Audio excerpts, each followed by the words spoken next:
ರಾಜಧಾನಿ ಬೆಂಗಳೂರಲ್ಲಿ ನಿನ್ನೆ ರಾತ್ರಿ ಸುರಿದಂತ ಭಾರಿ ಮಳೆಯ ಪರಿಣಾಮ ಸೃಷ್ಟಿಯಾಗಿರುವಂತ ಸಮಸ್ಯೆಗಳ ಬಗ್ಗೆ ನಾನು ಮಾಹಿತಿಯನ್ನು ಕೊಡ್ತಾ ಇದ್ದೆ.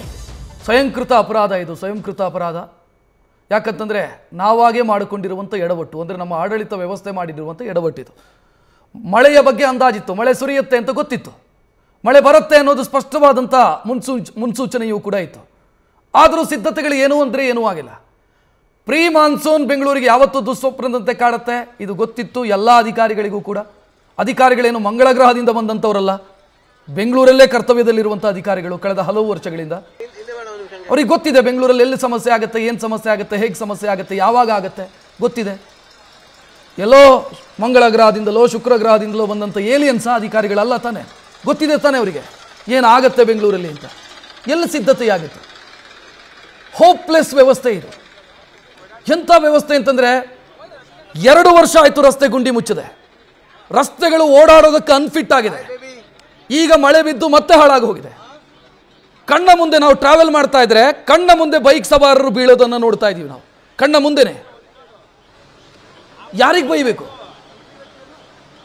ಗ್ಯಾರಂಟಿ ಕೊಡ್ತೀವಿ, ಗ್ಯಾರಂಟಿ ಕೊಟ್ಟಿದ್ದೀವಿ ಅಂತ ಬಾಯಿ ಮುಚ್ಚಿಸೋ ಕೆಲಸಗಳಾಗುತ್ತೆ.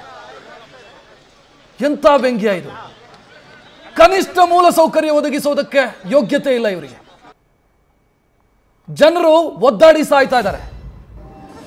ನಮಗೆ ದೂರದೃಷ್ಟಿ, ಇನ್ನೊಂದು ಮತ್ತೊಂದು ಏನೇನೋ ಕಥೆಗಳನ್ನು ಹೇಳ್ಕೊಂಡು ಓಡಾಡೋದು ನೋಡ್ತಾ ಇದ್ದೀರಿ. ಒಂದು 6 ದೃಶ್ಯಗಳು: ಮನೆಗಳಿಗೆ ನೀರು ನುಗ್ಗಿರೋದು, ಬೈಕ್ ಸವಾರ ಬೀಳ್ತಾ ಇರುವಂಥ ದೃಶ್ಯವೂ ಕೂಡ ಸೆರೆಯಾಗಿದೆ ನೀರಲ್ಲಿ. ಇನ್ನು ಅನಾಥಾಶ್ರಮ, ವೃದ್ಧಾಶ್ರಮಕ್ಕೆ ಮಳೆ ನೀರು ನುಗ್ಗಿರೋದು, ಬೇಸ್ಮೆಂಟ್ಗಳಿಗೆ ಮಳೆ ನೀರು ನುಗ್ಗಿದಂಥ ಪರಿಣಾಮ ವಾಹನಗಳು ಮುಳುಗಡೆಯಾಗಿರೋದು, BMTC ಬಸ್ಸುಗಳ ಕತೆ ಬೇರೆ ರೀತಿಯಲ್ಲಿದ್ದಾವೆ. ಎಲ್ಲ ಕಡೆ ಕೆಟ್ಟು ನಿಂತಿದ್ದಾವೆ, ಬಹಳಷ್ಟು ಕಡೆ ಬಸ್ಸುಗಳು ಕೆಟ್ಟು ನಿಂತಿದ್ದಾವೆ. ಜನ ಕಾದು ಆಫೀಸಿಗೆ ಹೋಗಬೇಕು ಸೋಮವಾರ, ಕಾಯ್ತಾನೆ ಇದ್ದಾರೆ ಬಸ್ ಬರುತ್ತೆ ಅಂತ. ಬಸ್ ಎಲ್ಲ ಬರುತ್ತೆ, ಎಲ್ಲ ಹಾಳಾಗಿ ನಿಂತಿದೆ. ಇನ್ನು ಅಂಗಡಿಗಳಿಗೆ ನುಗ್ಗಿರೋದು ನೀರು ನೋಡ್ತಾ ಇದ್ದೀರಿ. ಯಾರು ನಷ್ಟ ಪರಿಹಾರ ಕೊಡ್ತಾರೆ? ಪಾಪ ಬಂಡವಾಳ ಹಾಕಿ ಬೆಂಗಳೂರಲ್ಲಿ ಬಿಸ್ನೆಸ್ ಮಾಡಬೇಕು ಅಂತ ಬಂದಿದ್ದಾರೆ. ಯಾರು ಇದನ್ನ ನಷ್ಟ ಪರಿಹಾರ ಕೊಡ್ತಾರೆ? ನಮ್ಮ ಅಧಿಕಾರಿಗಳಿಗಂತೂ ಸೆನ್ಸೂ ಇಲ್ಲ, ನಮ್ಮ ಆಡಳಿತ ವ್ಯವಸ್ಥೆಗೆ ವಿವೇಚನೆಯೂ ಇಲ್ಲ. ಏನಾಗ್ತಿದೆ? ಅವ್ರು ಯಾವುದೋ ಒಂದು ವಿಚಿತ್ರ ಲೋಕದಲ್ಲೂ ಬದುಕ್ತಿದ್ದಾರೆ ಅಂತ ಅನ್ಸುತ್ತೆ. ನಗು ಬರೋದು ಯಾವುದು ಅಂತಂದ್ರೆ, ಈ ಸ್ಥಿತಿಯನ್ನು ಇಲ್ಲಿ ಈ ರೀತಿ ಇಟ್ಕೊಂಡು ನಾವು ಉತ್ತರ ಪ್ರದೇಶಕ್ಕೆ ಸಲಹೆ ಕೊಟ್ಟರು ಇಲ್ಲಿನ ಮಹಾನ್ ಪ್ರಭೂತಿ ರಾಜಕಾರಣಿಗಳು. ಅಲ್ಲಿ ನೀವು ಕುಂಭಮೇಳವನ್ನು ಹಂಗೆ ಮಾಡಬೇಕಿತ್ತು, ಹಿಂಗೆ ಮಾಡಬೇಕಿತ್ತು ಅಂತ. ನಿಮ್ಮ ತಟ್ಟೆಯಲ್ಲಿ ಹೆಗಣ ಬಿದ್ದು ಸತ್ತು ಬಿದ್ದಿದೆ. ನೀವು ಅವ್ರಿಗೆ ಯಾರಿಗೂ ಸಲಹೆ ಕೊಡ್ತಾ ಕೂತ್ರಿ.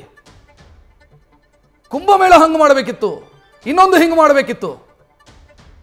ನಿಮ್ಮ ಹಣೆ ಬರಹ ಈಗ ಇಡೀ ಜಗತ್ತಿಗೆ ಗೊತ್ತಾಗ್ತಾ ಇದೆ. ನನ್ನ ಕೆಲಸ ನಾನು ನೆಟ್ಟಗೆ ಮಾಡದೆ ಯಾರ್ಯಾರದೋ ಬಗ್ಗೆ ತಲೆ ಕೆಡಿಸ್ಕೊಳ್ಳೋದು, ಇದೇ ಮಾಡ್ತಾ ಬಂದಿದ್ದು ಕಳೆದ 2 ವರ್ಷದಲ್ಲಿ.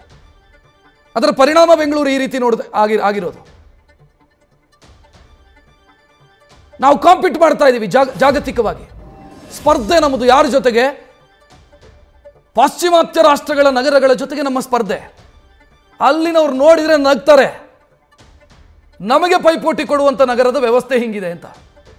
ಬೆಂಗಳೂರು ಅದ್ಭುತವಾದಂಥ ನಗರ ಬೆಂಗಳೂರು, ಆದರೆ ಅವಿವೇಕಿಗಳ ಕೈಯಲ್ಲಿ ಸಿಕ್ಕಿ ನಲುಗ್ತಾ ಇದೆ ಇವತ್ತು. ಬೆಂಗಳೂರು ಅತ್ಯಂತ ಸುಂದರವಾದಂಥ ನಗರ, ಮುಂದಾಲೋಚನೆ ಇಲ್ಲದ, ದೂರದೃಷ್ಟಿ ಇಲ್ಲದಂಥವರ ಕೈಯಲ್ಲಿ ಸಿಕ್ಕಿ ನಲುಗ್ತಾ ಇದೆ ಇಡೀ ಬೆಂಗಳೂರು. ಅದರ ಪರಿಣಾಮ ಇದು. ನಾವು ಪ್ರಶ್ನೆ ಕೇಳೋದನ್ನು ಬಿಟ್ಟುಬಿಟ್ಟಿದ್ದೀವಿ. ಜನ ಪ್ರಶ್ನೆ ಕೇಳೋದನ್ನು ಮರೆತಿದ್ದೀವಿ. ಇವತ್ತು ಮಳೆ ಆಯಿತು, ಸಮಸ್ಯೆ ಆಯಿತು. ನಾಳೆ ಬಿಸಿಲು ಬಿತ್ತು, ಎಲ್ಲವೂ ಹೋಯಿತು. ನಾಡಿದ್ದು ಮತ್ತೆ ಮಳೆ ಆಯಿತು, ಮತ್ತೆ ಇದೇ ರೀತಿ, ಇದೇ ಸ್ಥಿತಿ.